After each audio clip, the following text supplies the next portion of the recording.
Hey everyone, welcome back to Chip Stock Investor. It is another episode of the best use case for AI so far. Digital ads. Still digital ads.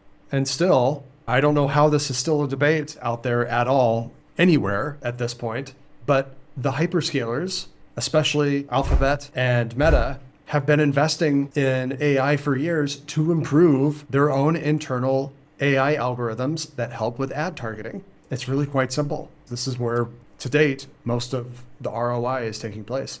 And today we're going to be talking about AppLovin. Is it time to buy the dip on AppLovin?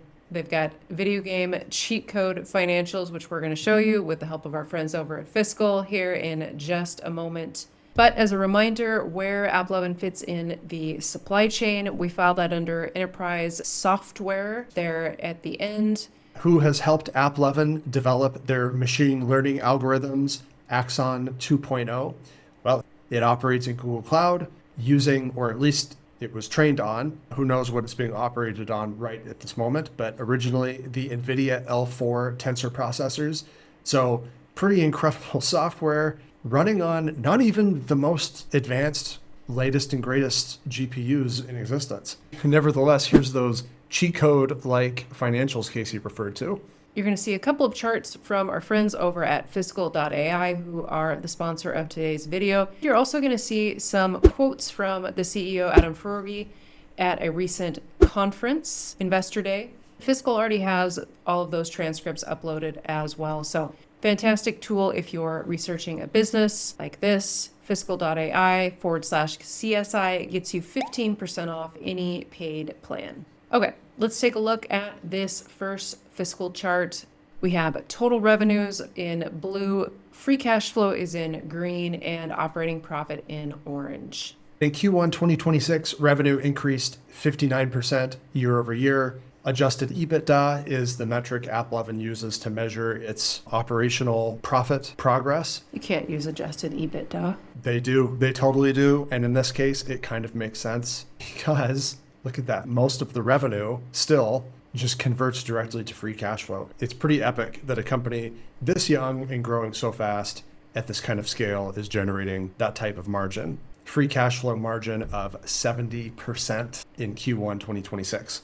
And they do not expect that to slow down anytime soon. Up there in the left-hand corner, we have the forecast for Q2 2026. They expect 54% year-over-year revenue growth and 60% year-over-year adjusted EBITDA growth in that Q2 this next quarter. What are they using all of that cash for? App did throw their hat in the mix to purchase TikTok when that was available. That didn't happen, but there's still some discussion about building out a social network. But AppLovin so far has used that cash that they have to repurchase shares of their own stock. Yeah, nearly 1 billion repurchased once again in Q1 2026. That's why you see the cash on balance only increasing by about 300 million quarter over quarter when the free cash flow generated was 1.3 billion.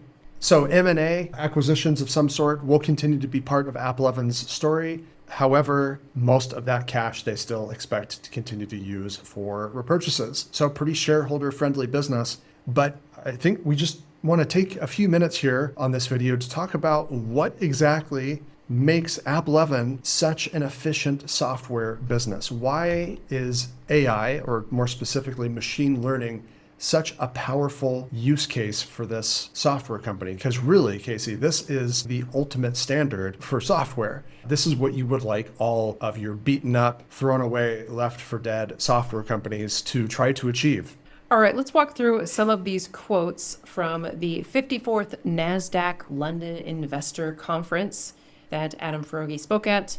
Once again, we found these over at Fiscal, where they had the transcript uploaded pretty quickly after the conference. The CEO first started out by talking about how most advertising is brand advertising, but that's not what AppLovin wanted to do. They didn't want to be a brand advertiser like, let's say, the Dawn dish soap commercial that you see when you're watching Maury Povich in the afternoons. I don't know. Is Maury Povich still on? I don't even know. I don't know. Clearly, you're not spending your afternoon watching Maury Povich, so. That's probably what you don't know. That's why I don't know. And I don't even know if they do Dawn dish soap commercials. But anyways, that would be a brand commercial. AppLovin is not doing that. They've always been doing targeted ads, which is kind of creepy, But it makes sense. You can think about brand advertising being very general in nature, like that Dawn dish soap commercial on TV. Procter & Gamble has no idea who and how many people that saw that ad then proceed to place an order for dish soap. Versus digital advertising, you can get a lot of automation in digital ads, programmatic ads, like what the Trade Desk talks about, but also that more precision targeted advertising, which is exactly what Meta and Alphabet Google have been investing in recent years with their own AI algorithms, is just increasingly improving the ability to make the advertising spending more effective for their customers. And the more effective that ad is, the more they can charge. And that's what has helped AppLovin become so successful. The return on investment, or the internal rate of return, as Ferrugi used frequently throughout this investor conference, is so good that basically they just have to show the numbers to potential customers, and then they just decide to spend the money without a sales force. they get out their checkbooks. Yeah. And when you don't have a sales force to have to pay, including stock-based compensation, you end up with an ultra-efficient software business. You can tell I was a child of the 90s. Checkbooks, Maury Povich, stuck in 1995. Now, Casey, there has been some longer-term outlook provided by the management team. Ferrugi once again discussed that a little bit here. What are we looking at over the course of the next 10 years? A few years ago, AppLovin was doing around $1 billion in advertising revenue. At that time, management said that they thought that they could compound 30% a year for 10 years, 10x the business, and get to 10 billion plus of advertising revenue. Now, the expectation is that App is going to get to 8 billion in revenue this year, and it only took them 3 years to get to that point. So if they're at 8 billion now, they continue to compound over the next 10 years, 25% growth. That means they would get to around 70 billion plus in net revenue annually. Wow, that's a big jump in revenue. Yeah, in a very short period of time. For the record, we agree, but that's not really hard to pencil out 8 billion in revenue in 2026 because they just did 1.84 billion in Q1, forecast a little over 1.9 billion in Q2. By the second half of this year, they're definitely going to be at 2 billion plus per quarter. So what exactly would need to happen besides just revenue increasing at a compound average growth rate of about 25% over the next decade? What else needs to happen to support that, let's say, roughly $70 billion revenue target? Well, as we mentioned, App originally was primarily in mobile games, but they're going to have to expand beyond just mobile games to get to this point, which is exactly what they're doing. They launched the consumer vertical about 1.5 years ago, and that will definitely ramp up their growth in the coming years. What does that mean exactly? Here's a couple notes from the CFO at the same conference. As he said, App is not going to be able to continue to sustain that 20 to 30% over a 10-year period in mobile gaming alone.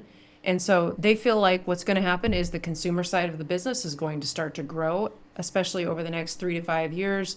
And eventually the mobile gaming business and the consumer side of the business will converge. Yeah, and so what they're trying to do is take the mobile game advertising and everything that goes in with that, developers being able to promote their game, monetize their game, also now do other things like increase the amount of in-app purchases being made in a game, take all of those algorithms and apply the same ad targeting technology to things like social media, general e-commerce on the internet, and also connected TV. They had made that acquisition of a small company called Whirl a few years ago, and they are still working on that because, again, one of the challenges with that is someone watching TV sees an ad, maybe it's targeted for them.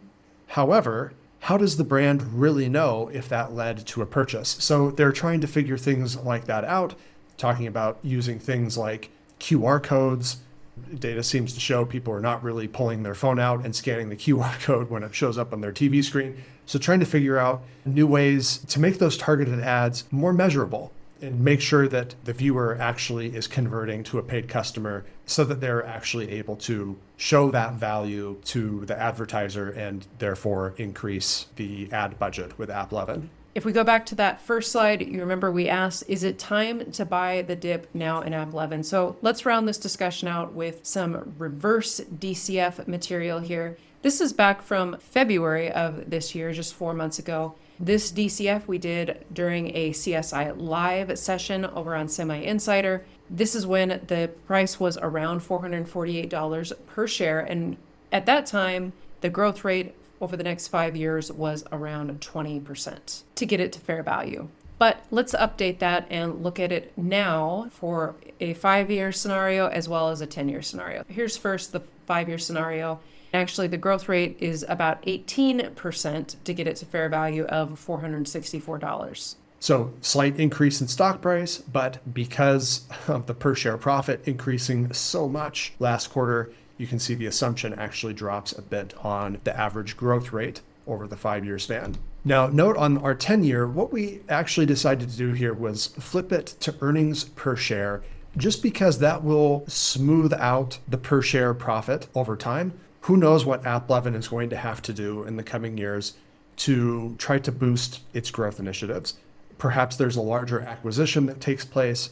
Maybe they have to invest in some hardware infrastructure with Google Cloud and with NVIDIA or some other hardware, something like that, that perhaps temporarily decreases the free cash flow from that really wild 70% free cash flow conversion rate in Q1. So we just flipped it to earnings per share to kind of smooth that out. Over the next 10 years, that drops the earnings per share average growth rate down to 15%. Also, the terminal rate drops from 5% down to 4% to get us to roughly fair value as of this recording. So is it time to buy the dip? I don't know. What do you think? Well, we gave you the information on what the expectation is for management as far as the rate of growth. And we've shown you the scenarios that Wall Street has baked into the current stock price. We'll leave it up to you to decide whether or not this is a good time for App.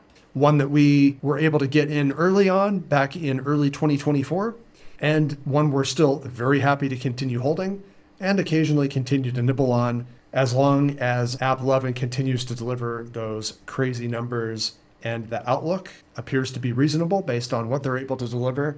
It's going to be difficult to convince us to start trimming down that position anytime soon. Make sure you check out the sponsor of today's video, Fiscal.ai/CSI. Get that 15% discount if you've been eyeing that platform. And make sure you sub to the channel. We have lots of great videos coming out here in coming weeks. Take care, everybody, and we'll see y'all soon.